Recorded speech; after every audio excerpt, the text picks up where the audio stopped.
Hola, ¿qué tal? ¿Cómo están? Muchas gracias por acompañarnos. Justamente es la primera transmisión de TV.inem, el Foro Jurídico Informativo. Hoy es martes 7 de junio del año 2022.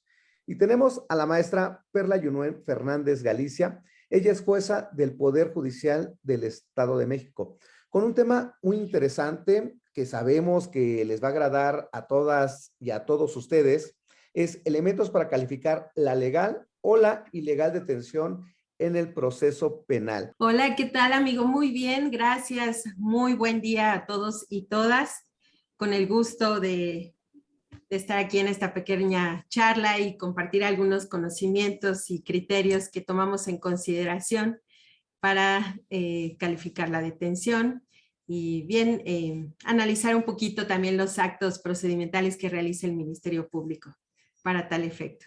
Ese es el primer programa y muchas gracias de verdad, querida amiga, por todo el apoyo justamente al Instituto Nacional de Especialización Multidisciplinaria, INEM. Pues bien, vamos a iniciar justamente con esta plática que también le va a servir de guía a muchos estudiantes, pero también abogados litigantes. ¿Qué es calificar la legal detención en el proceso penal? Así es, se toma en consideración los requisitos que establece tanto la Constitución Federal como particularmente en el artículo 16, así como el artículo 146 del Código Nacional de Procedimientos Penales. Por eso es que el órgano jurisdiccional o juez o jueza es quien hace una calificación precisamente para determinar si fue legal o ilegal la detención. Para ello se toman en cuenta algunos requisitos. Existen algunos supuestos de la flagrancia que establece específicamente el artículo 146 del Código Nacional y se toma en cuenta si la persona fue detenida en el momento de estar cometiendo el delito o bien el hecho con apariencia de delito. Si inmediatamente después de cometerlo es detenido o detenida en virtud de que es sorprendido cometiendo el delito y fue perseguido material e ininterrumpidamente. El otro supuesto es cuando la persona es también detenido inmediatamente después de cometer ese hecho con apariencia de delito, pero aquí se agregan otros supuestos que se ha señalado por la víctima, además de que es perseguido material e ininterrumpidamente, o fue señalado por algún testigo presencial, o incluso tenga en su poder instrumentos, objetos, productos del delito, o se cuente con información o indicios que hagan presumir fundadamente que intervino en el mismo. Este último supuesto de los indicios que hacen presumir fundadamente que intervino, pues es como algo muy general. Esto precisamente lo utilizamos los juzgadores cuando advertimos que es probable que haya cometido un hecho que pueda ser constitutivo de un delito y para no generar impunidad. Ajá, porque tal vez sí existe algún testigo que refiera, me encontré a una niña, un niño, me comentó esta situación y el niño o la niña o el adolescente se encontraba llorando, etcétera. Entonces son indicios que uno toma en consideración para calificar la detención. Además, en este último supuesto, desde luego que no se puede interrumpir la búsqueda o localización. Entonces, ahí tomamos en cuenta los tiempos, que es mucho lo que alegan los abogados.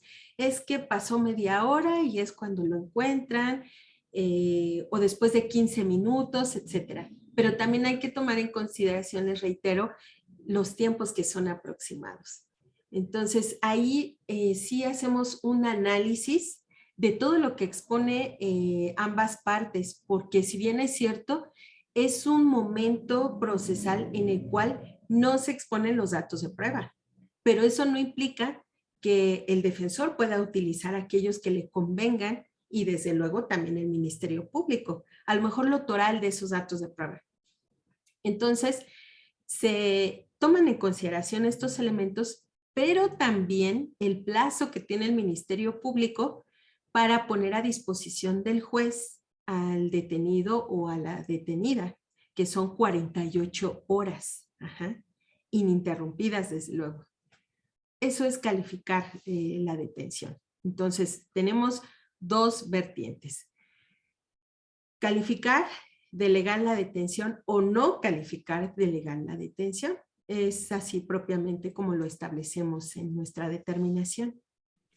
Entonces, también puede caber la posibilidad, si alguien lo lleva a este control de la legalidad de la detención, puede caber, si es otro tipo penal diverso, se puede calificar la ilegal detención o puede subsanar el Ministerio Público en ese momento. No, en ese momento no, porque también hay que tomar en consideración el acuerdo de retención. Ajá. Porque siendo muy estrictos jurídicamente, quien decreta la detención es el juez, el juzgador. El Ministerio Público, les repito, dicta un acuerdo de retención, entonces es cuando lo pone a disposición del juez. Y bueno, en ese aspecto, el Ministerio Público puede establecer en ese acuerdo de retención determinada hipótesis, es decir, considera a lo mejor que existió una violación, pero evidentemente solamente fue un abuso sexual. Eso será materia de análisis ya en otra etapa procesal, que es al momento en que se determine la situación jurídica, es decir, se dicte vinculación a proceso o no vinculación a proceso, pero ojo ahí, porque el juez sí tiene la facultad de otorgar una clasificación jurídica distinta. Entonces, no implica que si el Ministerio Público no actuó de manera eficiente o de manera diligente, el juzgador sí puede clasificar el delito o reclasificar en el caso concreto. Entonces, aquí lo que importa es que se advierta que existe un hecho que pueda ser constitutivo de un delito y que por eso la persona fue detenida en flagrancia. Perfecto, eso es muy interesante porque hemos visto en muchos casos que el agente del Ministerio Público los lleva por un tipo penal y pide la calificación de la legal detención por otro diverso. Entonces es cuando existe ahí el sesgo jurídico y los jueces no tienen otra más que calificar de no legal esta detención, aun cuando el Ministerio Público dentro de las 48 horas tiene que verificar si hay flagrancia o no hay flagrancia, pero muchas veces también los llevan ante el órgano judicial, ¿no? Para poder a veces subsanar. Digo, hay ministerios públicos que son muy profesionales, que estudian, que saben obviamente sobre los temas, las complicaciones, pero también los compromisos que tienen dentro de la justicia en el proceso penal. Pero hay quienes también, como todos, ahí cabe la posibilidad que no lo hacen. Entonces, el trabajo importante es de la gente del Ministerio Público, pero también conlleva al policía de investigación, al primer respondiente también, que hagan bien su trabajo y no retengan mucho a la persona para que puedan calificar esta legal detención o se acerque más a el debido proceso. Así es. Qué bueno que lo tocas ese punto, Rodrigo. Efectivamente, hay que tomar en cuenta incluso el protocolo nacional del primer respondiente, que establece todos los lineamientos que debe de tomar en consideración precisamente el policía que primeramente conoce de este hecho que puede ser constitutivo de un delito. Y además hay que tomar en cuenta la Ley Nacional del Registro de Detenciones, que tiene como finalidad prevenir la vulneración a los derechos humanos, prevenir una desaparición forzada, también malos tratos crueles e inhumanos. Y efectivamente tocas acertadamente el punto. Aquí lo que también debemos observar, que no existan abusos, no existan detenciones arbitrarias. Sucede mucho en los casos, en aquellos delitos que no merece imponerse como una medida cautelar, la prisión preventiva oficiosa. O bien el Ministerio Público tal vez lo pone a disposición del juzgador y pretende solicitar una prisión preventiva justificada. Pero para ello, pues deberá motivar de manera suficiente para que el juzgador determine, ok, pues bueno, califica de legal la detención y ya en su momento se abrirá el debate de la medida cautelar. pero también es un punto que debe de tomar en cuenta el abogado litigante, que no existan esos abusos en la detención.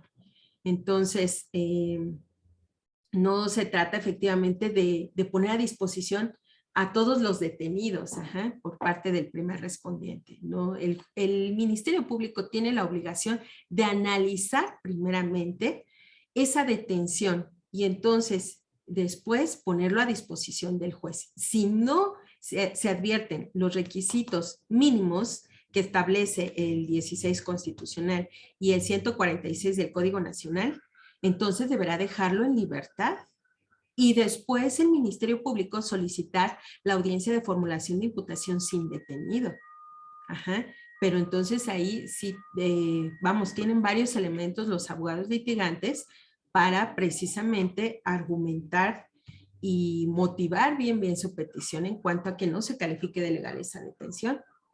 En el sentido de cuando se califica la legal detención, que ponen inmediatamente o deben de poner inmediatamente dentro de las 48 horas el agente del Ministerio Público a disposición ante el órgano jurisdiccional a la persona, o llamado genéricamente imputado, para que se genere esta audiencia del control de la legalidad de la detención. Si hay un tiempo para poder llevar esta audiencia, toda vez que el 20 constitucional menciona que se tiene que dictar un auto de vinculación dentro de la 72 o la duplicidad de 144, pero bueno, aquí el tema es en concreto, si existe este artículo que diga, inmediatamente que lo pongan a disposición de usted, señora o señor juez. Correcto.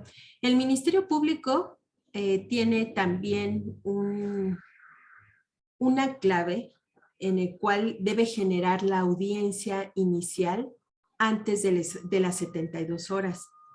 Porque a lo que me refiero, el Ministerio Público ya lo pone a disposición del juez. ¿Cómo? Lo ingresa al centro carcelario o al centro penitenciario y para nosotros en ese momento es cuando el juez tiene conocimiento de que tenemos puesta a disposición algún detenido. A partir de esa hora y del día, para el juzgador empieza a contar las 72 horas para resolver su situación jurídica, auto de vinculación o auto de no vinculación. Y desde luego existirá la duplicidad si es que así lo considera el abogado defensor. Ahora bien, por eso el Ministerio Público tiene que solicitar a través del sistema de gestión judicial penal, esto en el Estado de México, solicitar la audiencia inicial de manera oportuna y debe hacerlo de manera inmediata.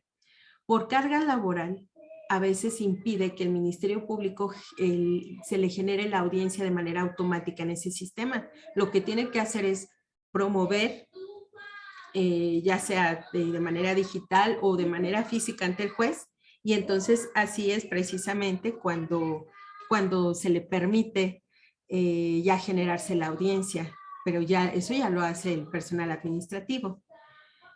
Pero y para el Ministerio Público, ahorita que tocas el tema de los plazos constitucionales, para el Ministerio Público las 48 horas para que lo ponga a disposición del juez empiezan a contarse a partir de que es detenida la persona, porque es en el momento que ya se le está privando de la libertad. Entonces, desde ese momento, el Ministerio Público dice, bueno, el hecho con apariencia de delito, aconteció a las 15 horas. La detención por parte del primer respondiente fue a las 15 horas con 10 minutos, fue en flagrancia. Y entonces, a partir de ese momento, tiene las 48 horas. Previo a estas 48 horas, evidentemente, tiene que dictar el acuerdo de retención, en el cual el Ministerio Público ya haya analizado que efectivamente se dan los supuestos de flagrancia en todas las vertientes que ya hemos observado. Y entonces aquí les comentaba yo que, sobre todo para los abogados, evidentemente, si la persona fue detenida a las 15 horas con 10 minutos y lo ponen a disposición del Ministerio Público a las 20 horas, bueno, entonces, ¿qué sucedió con la persona? Ahí sí hay una detención arbitraria. ¿Por qué tardó tantas horas en ponerlo a disposición? Primeramente, ante el Ministerio Público, el policía. el remitente o el primer respondiente, según sea el caso. Y después el Registro Nacional de Detención. Normalmente las horas, ojo ahí, las horas también son discrepantes con la finalidad de que el Ministerio Público pueda efectivamente adecuar alguna de las hipótesis de flagrancia y entonces ponerlo a disposición del juzgador. Es cuando ahí manejan las horas. Entonces, ahí ojo, porque precisamente lo que se pretende evitar es esa vulneración a derechos humanos. Les reitero, esas detenciones arbitrarias. Entonces, aquí se hace un equilibrio procesal y atendemos al principio de igualdad entre las partes. No es, finalmente no es que se genere impunidad, sino específicamente es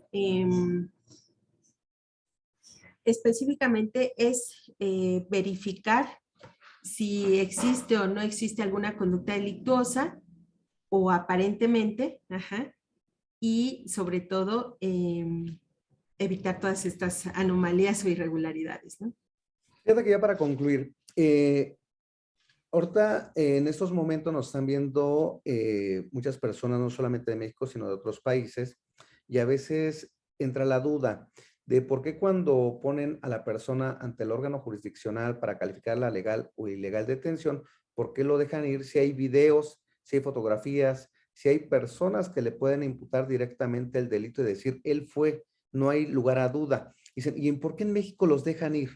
¿Por qué en esta legalidad de la detención o en el otro supuesto, la ilegal detención, por qué el juez lo deja ir? Si nos puede responder, por favor. Claro. Miren, aquí hay varios aspectos que se toman en cuenta y qué bueno que también tocas el punto. En la actualidad, estas evidencias digitales sí son extremadamente importantes para la teoría del caso de una o de otra parte. Sin embargo, necesita estar sustentada con otro dato de prueba. A lo que me refiero. Aquí y en otros países pueden ser editados los videos, sobre todo, o las conversaciones también. Y aquí lo que se requiere sí es una pericial para atender a un principio de mismidad. ¿Qué significa? Que como juzgador se advierta que esa información que fue reproducida en video o en audio ante el juzgador sea la misma que efectivamente robustezca la realidad de lo que se está estudiando o que robustezca el argumento del abogado defensor o sea del Ministerio Público, según sea la parte, ¿no?, que corresponda. Entonces, con independencia de alguna pericial puede ser en informática, puede ser vamos, en el aspecto digital, etcétera. Con independencia de ello, también se requiere de un testigo de acreditación. Pero, ojo aquí también, debe existir una cadena de custodia. Precisamente un procedimiento que me dé como juzgador la convicción de que se trata efectivamente de lo que me dice el defensor o de lo que me dice el Ministerio Público. Entonces, tiene que generar esa convicción al juez. No es únicamente, ay, yo grabé con mi celular y aquí está el celular. No, porque sabemos que también puede ser editado en el celular. Fíjate, Perla, pero entonces en ese sentido, lo que hacemos, lo que estás haciendo mención de los videos, que obviamente no se rompa la cadena de custodia, ¿eso se toma en cuenta en la legal detención o eso no se toca ahí? Fíjense que hay dos criterios. Haciendo una interpretación extensiva de la Constitución Federal, algunos juzgadores están de acuerdo en que se incorporen datos de prueba antes de que se califique la detención.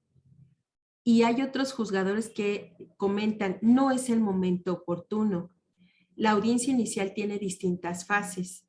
Entonces, en este momento, si al Ministerio Público no se le permite, porque así lo establece el Código Nacional, en ese momento que solicita se califique de legal la detención, incorporar datos de prueba, Entonces la defensa tampoco podrá incorporar datos de prueba. Para el Ministerio Público va a exponer una vez que solicite la vinculación a proceso, y para el defensor va a incorporar sus datos de prueba cuando ya sea dentro de las 72 horas, si es que el tiempo lo permite también, o bien dentro de las 144 horas si solicita la duplicidad del plazo. Entonces es ahí donde existen estos dos criterios. Ajá. Pero bueno, aquí la cuestión es que el abogado defensor, si quiere incorporar datos de prueba antes de que se califique la detención, pues deberá argumentar de manera suficiente, incluso con tratados internacionales. Ajá. Entonces, la Declaración Universal de Derechos Humanos que establece las garantías judiciales. Entonces, les digo, hay que atender precisamente una interpretación extensiva, ¿no? Incluso como lo establece el artículo 1 de la Constitución Federal. Y desde luego 14 y 16 de la Carta Magna, también desde luego. Entonces, es ahí también lo que acontece en algunas ocasiones. Pero bueno, la verdad es que es parte de la motivación y de la fundamentación. No es tanto que los dejemos ir, me llamó mucho la atención ese punto, ¿no? Tanto que los dejemos ir. Acuérdense que deben persuadir al juzgador y proporcionarle la información suficiente. Porque a lo mejor, obviamente el abogado dice, pues es que no lo cometió, sí, pero no me lo incorporaste adecuadamente, con las formalidades procesales, con un testigo de acreditación, con una pericial, ajá, con una cadena de custodia. Y además, las personas que se ven ahí, yo no tengo tampoco la certeza jurídica de que se trate de tu representado o que se trate de la víctima en este caso. No, se advierten varias personas y tú quieres formarme a lo mejor un hecho, ajá, una convicción, pero resulta que no es suficiente.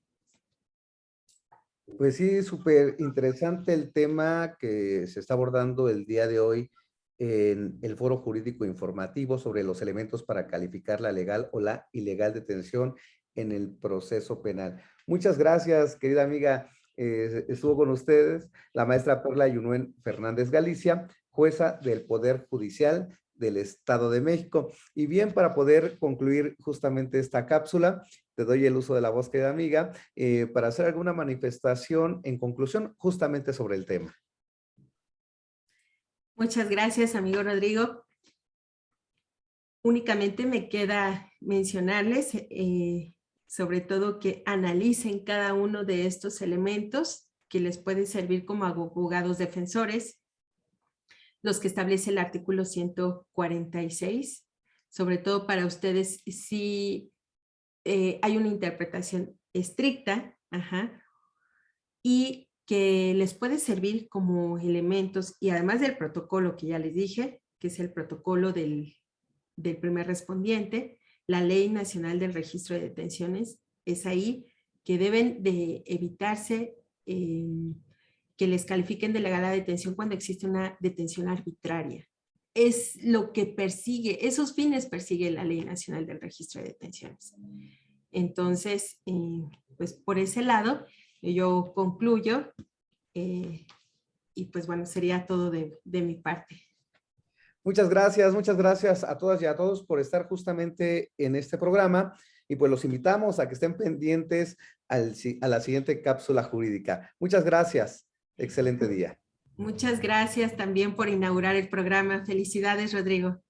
Gracias, amiga Perla. Muchas gracias. Muchas gracias por tu apoyo y muchas gracias también por el apoyo de todos ustedes que ven y le dan like justamente a estos programas. Hasta Muy pronto. buen día a todos y todas.